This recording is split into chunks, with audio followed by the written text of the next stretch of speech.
am so excited that you could join me today, Kenton. I have admired a lot about what you've been doing with Because International and the Shoe That Grows and all of the other things that you've been doing in our community for years.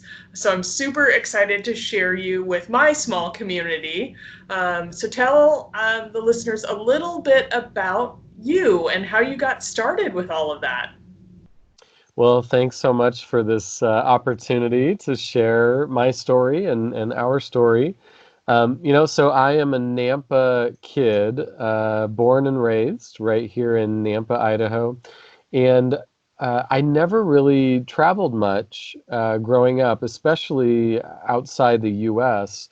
And so after college, I thought I was going to be a missionary, but I had never really been outside the US. And so I wanted to take a year and just kind of see if I could do it. And so I lived in Ecuador for 6 months and then in Kenya for 6 months. And when I was well, first of all, I couldn't do it. I was homesick. I missed Idaho and Nampa and Wendy's and all that stuff. But when I was in Kenya, I had this kind of life-changing moment. I was probably 2 or 3 weeks into my time there, and I was living and working and volunteering at this small orphanage. So I got to be right there with the kids every day. And 2 or 3 weeks into my time, all the kids and I were walking to church on a Sunday. And as we were walking, there's a little girl walking next to me, and I'll never forget. She had on a white dress and 8 or 9 year old girl. And as I looked down at her, I was just shocked by how small her shoes were. She was wearing these shoes that were way too small for her feet. Her shoes were so small she had to cut open the front to let her toes stick out. And I don't know if she'd never worn these before or if I just hadn't noticed or what, but this seemed like the first time I was seeing this. And that wasn't ever something I saw back home in Nampa. And so it really stuck with me. And so later that day I asked the director of the orphanage, why did this little girl and then so many other kids, as I started to notice, so many other kids too were wearing shoes that were just way too small. So I asked the director of the orphanage, why are so many kids wearing shoes that don't fit? And he said that they'd received a really great shipment of donations, clothes and shoes and things about a year before, but they had not received any donations since then. And they were a pretty poor orphanage. They sometimes barely had enough money for food.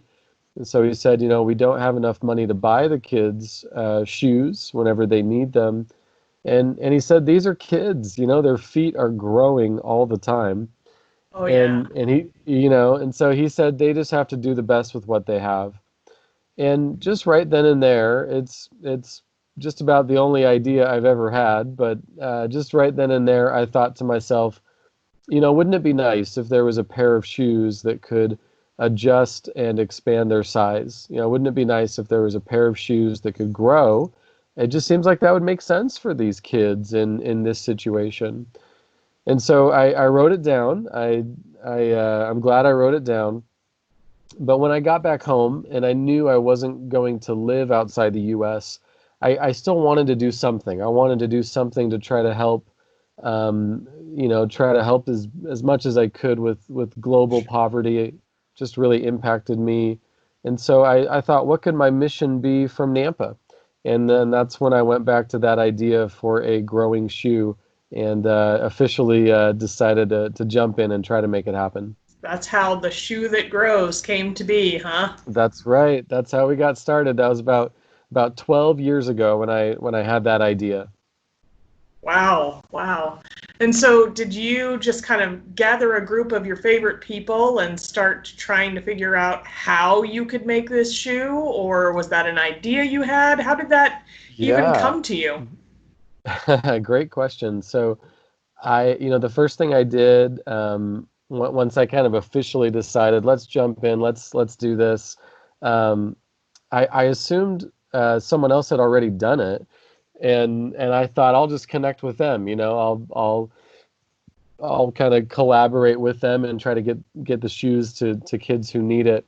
But looking around, I couldn't find anything out there like that. I couldn't find any growing shoes, and so I thought let's make this. I don't know what I'm doing, but let's try to make it happen. So I grabbed a few friends. None of us had any shoe experience, and so the first thing we did, we tried to just give the idea away.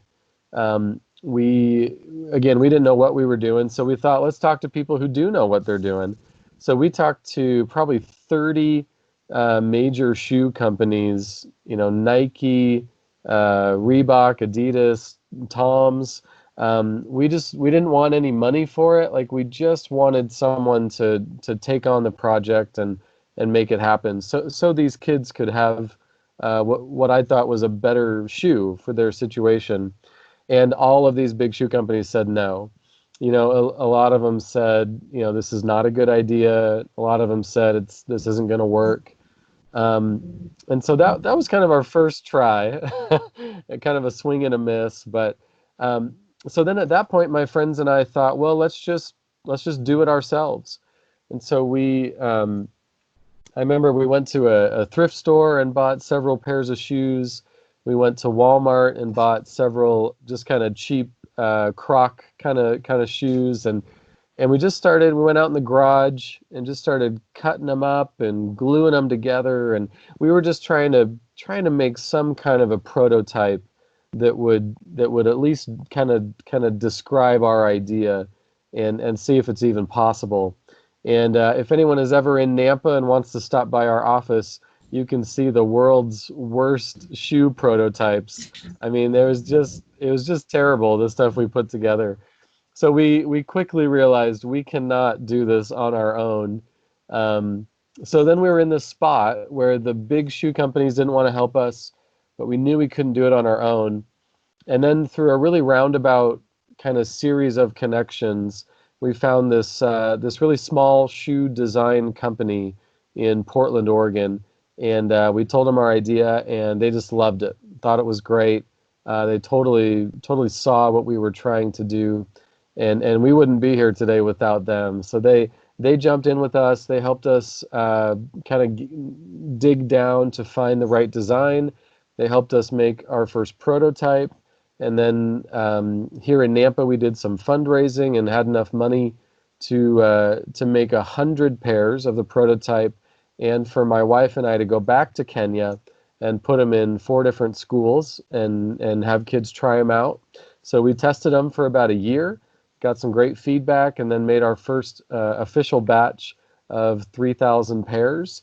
And that was about 6 years ago, and that's all I ever thought this was going to be. I thought it would just be a few thousand pairs that I kept them in my guest bedroom, and I was getting them out to people I knew working with kids, going on trips. But that's all I ever thought it was going to be until 5 years ago, we accidentally went viral, and things just took off.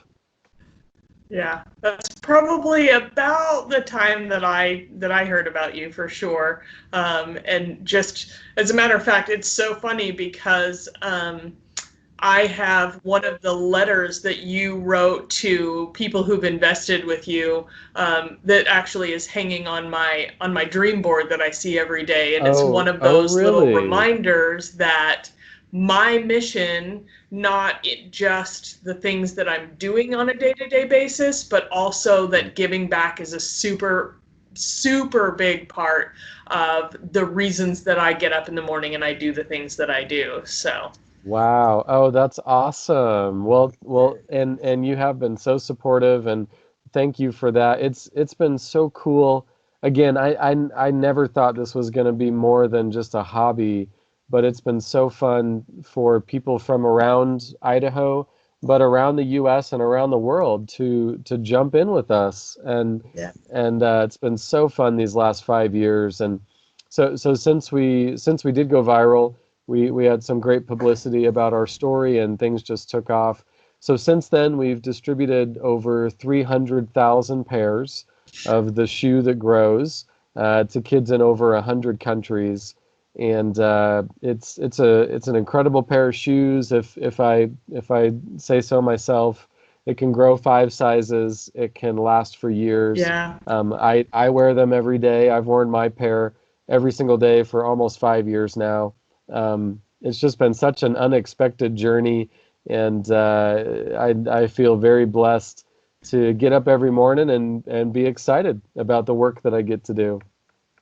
Yeah, that's such a great place to be because there's so many people who never get to that point where they're like, "Oh, I love this. Like this feeds not only my everyday, but this feeds my soul, and I'm so excited about the opportunity to do this work." So I'm super excited to hear that. Yeah. So tell me a little bit about, obviously this doesn't just happen. You Sure. may have accidentally gone viral, but there was a lot of work that went into it along the way. What are some of the habits and things that you put into place to keep the train going when it wasn't viral, when it wasn't coming Yeah. easy? Yeah. Oh, that's a great question. I don't think I've ever had that question. That's a great question. One of the things I did, and I really think it helped us kind of go viral in the first place, but something that just, yeah, really helped me keep that train moving.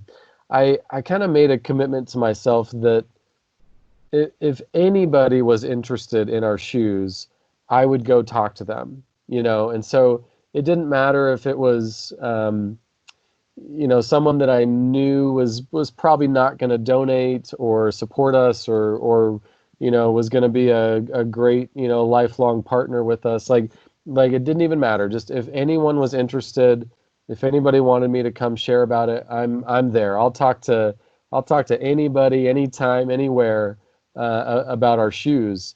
And it was just kind of that hustle kind of mentality, and I kind of had to learn that. I probably didn't have that naturally. I'm actually more of an introvert naturally, and so it was really great for me to kind of make that commitment to myself, um, because I went to nursing homes, I went to elementary classes, and I'd have coffee one on one with somebody that maybe other people might say, like, that meeting wasn't worth it, that's not worth your time or whatever, but for that time period, it was important for me to just hustle and just go for it, and kind of take anything that people wanted to offer. And so, and looking back, that really did help us in some amazing ways. You never really know, who knows each other and the connections people have.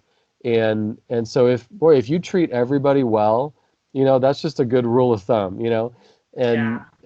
And it really helped me kind of learn how to tell our story, and learn how to sell, I guess, a little bit, but just kind of learn how to connect with people, yeah, just kind of package what we were doing.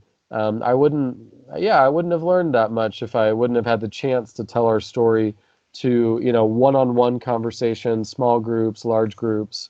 So it was just fun, and truly, that's really how we went viral. We had if it's okay to share, it's kind of a fun little Yeah. story. So there was a pastors meeting, maybe 10 pastors. They invited me to come talk about the shoe that grows, and I went in there, and it, nothing much came of it, but one of the pastors really connected with our story, and so he invited me to come share at a Sunday school class, kind of a senior citizen class that he thought would be interested to hear the story. So it was about this, I don't know, 5 or 10 people. It wasn't a big class, and none of them are traveling to Africa or anything. But I went to the class. I spoke, and the pastor and I, again, just kind of really connected and hit it off. And so about 2 weeks after that, he called me and said, "Hey, I have a daughter who lives in Portland, and she works at a local news station as a reporter, and I told her about your story. I told her, that's where our shoe guys were. So I told her about your shoe guys, and I asked if she could do a story on you, and she's really interested. And so I was like, yeah, that's great. And my wife is actually from Oregon, so we were planning a trip to Oregon. So anyway, so we ended up doing it. We did a 5-minute little segment on Portland's local news. It came out on a Tuesday night, I remember. And that news segment, we got a few more emails, and I got maybe a few more phone calls than I normally would, and I was really happy about that. But somebody shared that like Facebook video of the segment. Somebody shared that clip with one of their friends who was a reporter for BuzzFeed in New York. And so this reporter from BuzzFeed reaches out and says, hey, someone shared this story with me. I'd love to do a story on you for BuzzFeed.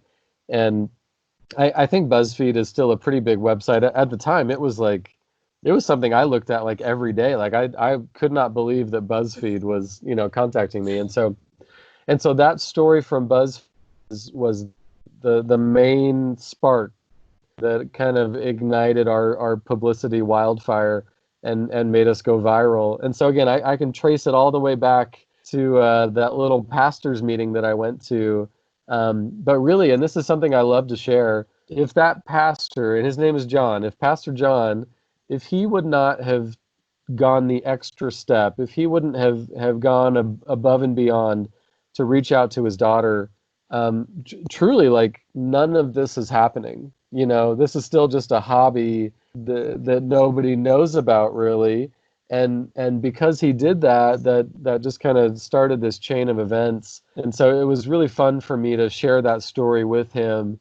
Once I kind of pieced it all together, I had coffee with him and kind of told him, here's what you really helped create, and just the amazing difference that even the smallest little action can make. And so anyway, I enjoy that story, but yeah, it was important for me to really hustle and grind, and I had to kind of learn how to do that in the early days. And I still try to do that. And Wendy, I see you do that. I follow you on social media.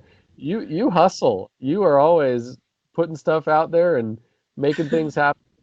I'm sure you don't always get a response from everything, but you just never know. Right. You never know what post someone is gonna respond to, or something they're gonna remember later on. So I encourage anyone to just start hustling, start trying things, and stay with it. It's not gonna happen overnight, but stay with it, and good things will happen. Yeah. Yeah. It's definitely that get up every single morning. We're going to do this. This is important to me. This is Right. something that I feel passionate about, whether that is, just a small personal mission like it was for you, or whether those are grand dreams. Whatever that is, it's just you have to keep going and pushing every day. You never know. That's what I love about collaboration. You never know when you're going to talk to the person that will eventually lead you to exactly where you want to be. Yep. Yep. Exactly. That's it. Okay, awesome. So, one of the things, and I'm pretty sure I know the answer to this question just because I know a little bit about your background, but what are some of your non-negotiables? What in your daily life is absolutely not negotiable for you? Wow. That's another great question. Good questions, Wendy. I'm impressed. This is a maybe a silly one or a simple one, but um, I have to take a shower every day. I don't know if I don't know if that's what you're looking for with this, but I just have to. Like that it gets me, it wakes me up, it gets me going. It's kind of my start button for the day. But I do a little workout in the morning. I read, I pray, and those things really. I can tell on the days that I don't get around to doing all of those, or I don't do them very well, I'm just a touch off. And so, Hmm. and kids kind of threw a wrench in that when my wife and I Yeah. had kids. But it's those are important kind of morning rituals for me. And so even with the kids, I still try to work hard to make those happen. Another thing for me, I am an inbox zero kind of a guy for email, and so for me, it's like a lot of my system of organizing my professional life and my personal life really runs through my email, and so yeah, it is non-negotiable. I have to keep that clean. I have to not let that get out of control. Or it really does. Like for me, I like to compartmentalize things, but if something is not checked off, like if I'm not quite done with the task, it just kind of hovers over me. And so email being one of those big ones. But in a general way, I'll share just a couple real quick things that are non-negotiable for me and my team. Um, the first one is just hard work. My dad, he instilled that in me. He was a plumber. He worked hard every single day, and really taught me how to do that. And so it starts with hard work. There's just never really any excuse not to work hard. And Yeah. and so as I look for interns, employees, and anybody to kind of be on our team, I don't care how talented you are. I don't care what you're great at. Like if you don't, like you have to work hard first. That's kind of, yeah, that's just the most important thing to me. And then other stuff, I appreciate people that, and I try to do this too, return phone calls, return emails, just be really, really consistent with communication. And I've seen, yeah, again, like someone they could be great at a million things. That's great, but man, if they don't return my phone call or text or email, I don't know. That's a big deal to me, and so I try to be pretty good with that, and I kind of harp on my team to be good with that, and as an organization, I really hope that people see that with Because International, that we're not the biggest organization. We don't have the most money. We don't have, whatever. But man, we work really hard. If you reach out to us, we're going to get back to you. Like we're really good with the stuff that we can control, our attitude, our work ethic. That kind of stuff just means a lot to me. And again, a lot of that comes from my mom, my dad, just kind of how I grew up here in Nampa. Those simple things really mean a lot to me. Yeah, yeah. So I know it just started out with just a few of you in this idea in the beginning. How many do you have on staff now? I know you've got a new building that you recently moved into in the last couple of years. What does your team look like? Yeah, we just have a great team. So we have 12 full-time people. We have received a grant to have an awesome group of interns, some paid interns who work with us too. So it's about 15 of us total. One Mm. of our team members works in Kenya. We have a local friend there from Kenya. His name is Japheth. He's our full-time employee in Kenya and helps manage things there. But everybody else is here in Nampa, and man, it's just so fun. I love working with a team, and especially right now with things being so upside down. It's the team is really stepped up to the plate in some amazing ways. I could not be more proud of how they've responded to everything going on. And I miss them. We're all working from home, and I didn't realize. I knew I liked them, but I didn't realize how big a part of my life our team was. And it's really Yeah. strange, not seeing them in person for a couple of months. So yeah, really, really fortunate, and then I'm really lucky. Kind of my partner in crime, his name is Andrew. He was the first person to work for Because International.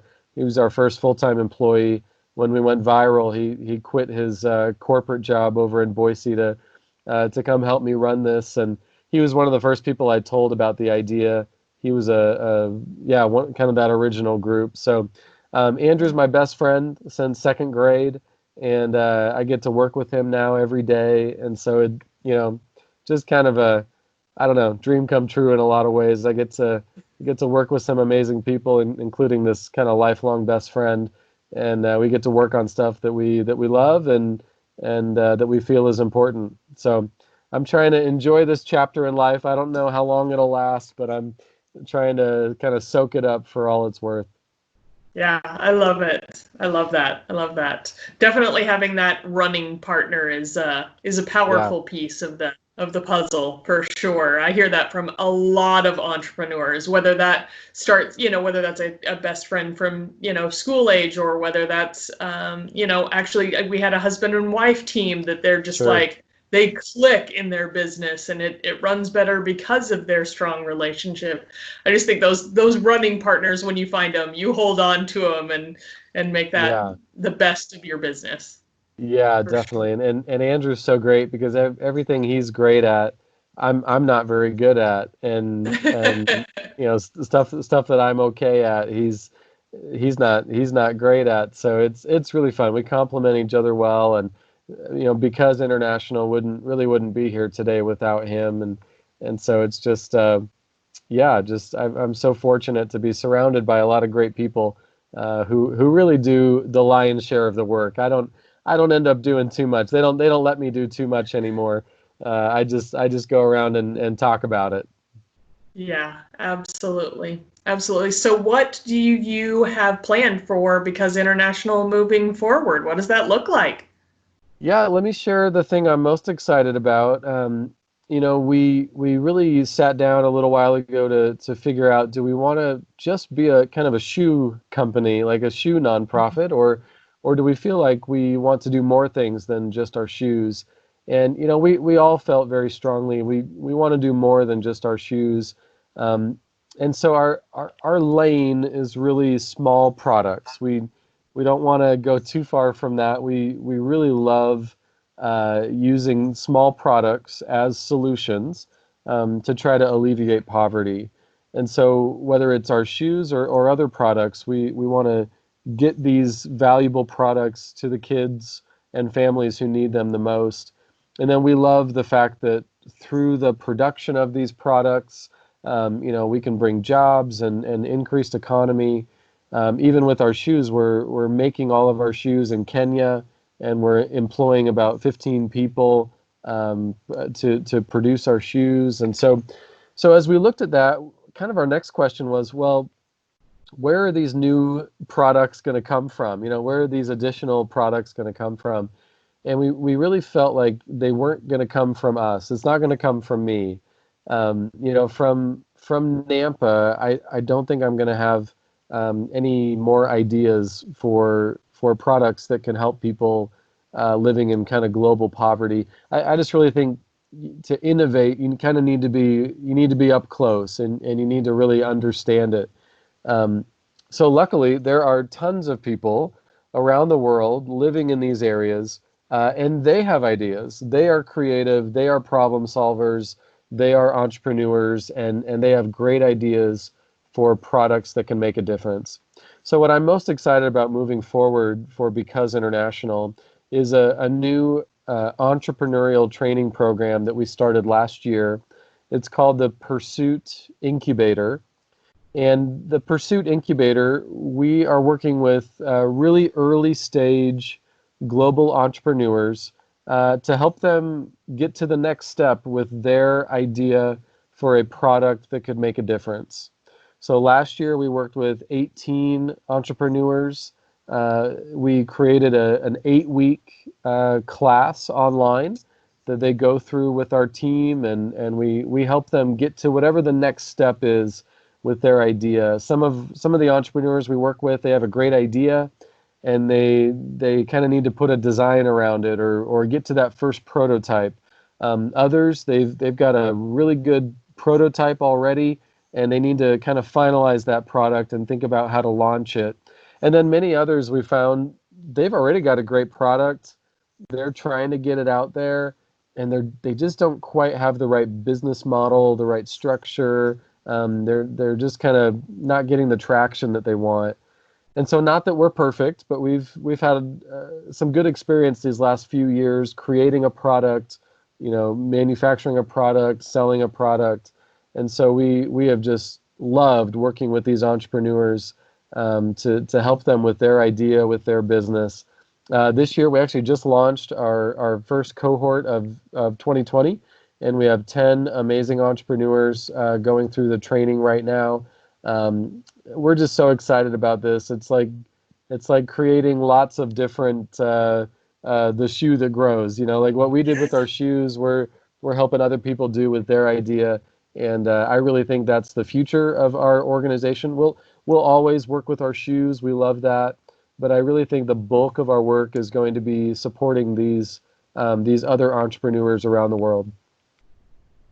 Yeah, that's so awesome. I love that. It's so fascinating because one of my key questions that I'm always asking, I usually ask it as the last question, is how do you give back? But literally, your entire life revolves around how can I give back on an every single day basis, and it's just so inspiring to watch and see. I'm always reading your emails and following you guys and seeing what you're up to, all of the different nuances that you've got going on. So it's definitely very inspiring to a whole lot of us out here who are really kind of in our beginning stages of our entrepreneurial journey, or are just have the ideas. So I can't even imagine being at that end of things, really digging in with those people's ideas and being able to kind of go, okay, well, now that we've got the idea, let's help you do what's next. It's just fascinating, and I love that. I absolutely love that. Oh, well, So thank what? you. That means a lot, Wendy. I Yeah, appreciate that. I think it's super Thank you. fascinating. Um, so what do you see as far as your company's growth? What does that look like to you? Do you plan on actually having some places down in these other countries, like starting little offshoots? Is that kind of how you see that Yeah. working out? Yeah, that's a Yeah. great question. I probably would have answered this question differently a few months ago. Uh, I used to be really focused on growth, um, and now it's funny. I think the first thing that comes to mind is I want our organization to be healthy enough in the next few years that we can, keep all of our team, all of our current team. I don't want to have to lay anybody off or lose anybody. That would be a win for me at this stage, just with everything happening. Uh, and even just some of our operations, we have a great factory partner that makes our shoes in Kenya that we work with. We want to really dig into that relationship and continue to produce quality shoes there. We want to really just kind of deepen a lot of relationships we have with donors, with churches, with different groups we work with. Um, and then with our Pursuit incubator, we really want to kind of prove out what are the most valuable aspects of that. How can we best provide a solution, something valuable to these entrepreneurs?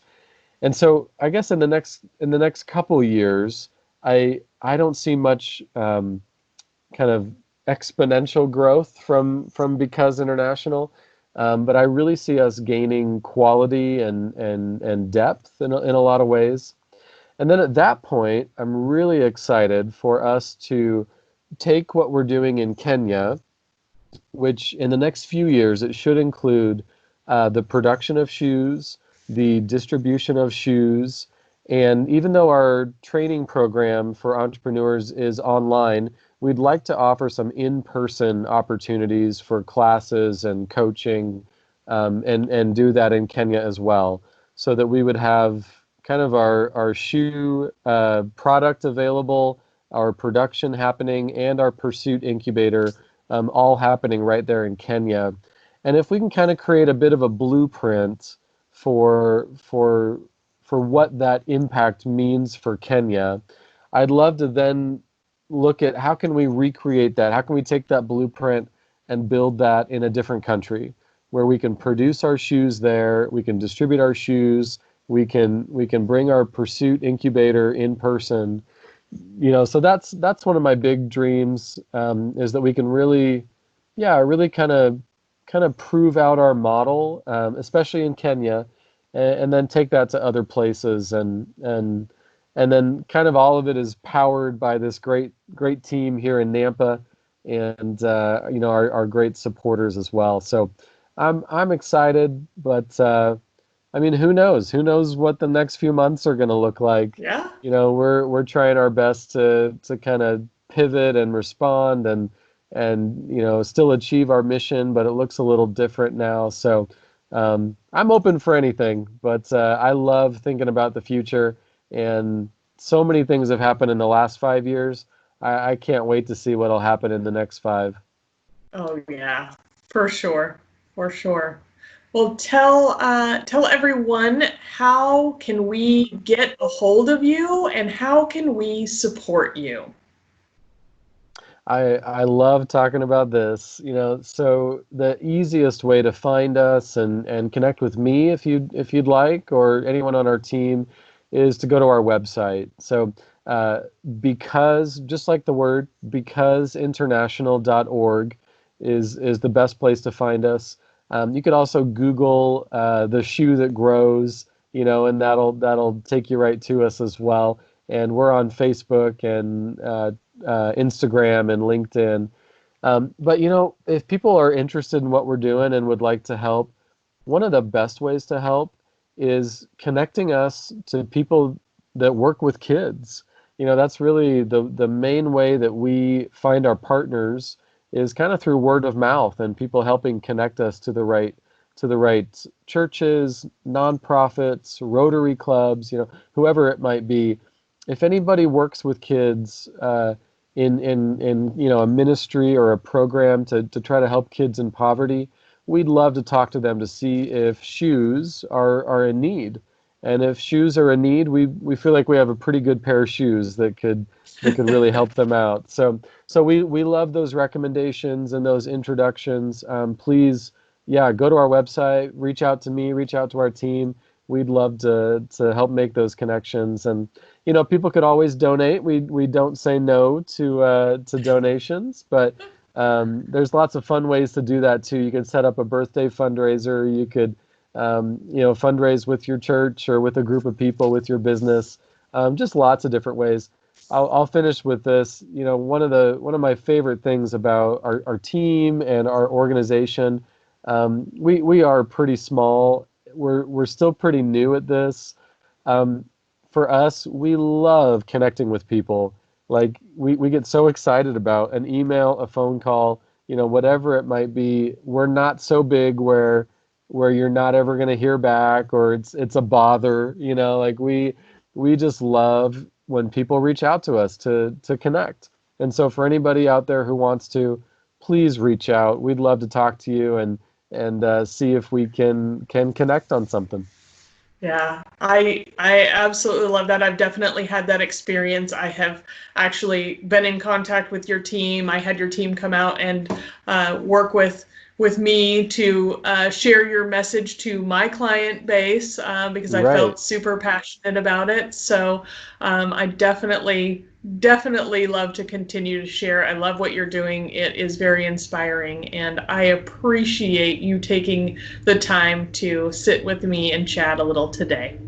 Well, this was my pleasure. Wendy, keep up the good work. You're doing great stuff out there, and keep being yourself. And if ever we can help with anything, yeah, you let us know. But really appreciate the chance to tell our story today. And yeah, thanks again. You are so welcome. Thank you very much, Kenton. Have a wonderful rest of your day. Thank you so much for tuning in to the My WHIM Life show today. If you haven't already, be sure to subscribe so you don't miss a moment of the goodness.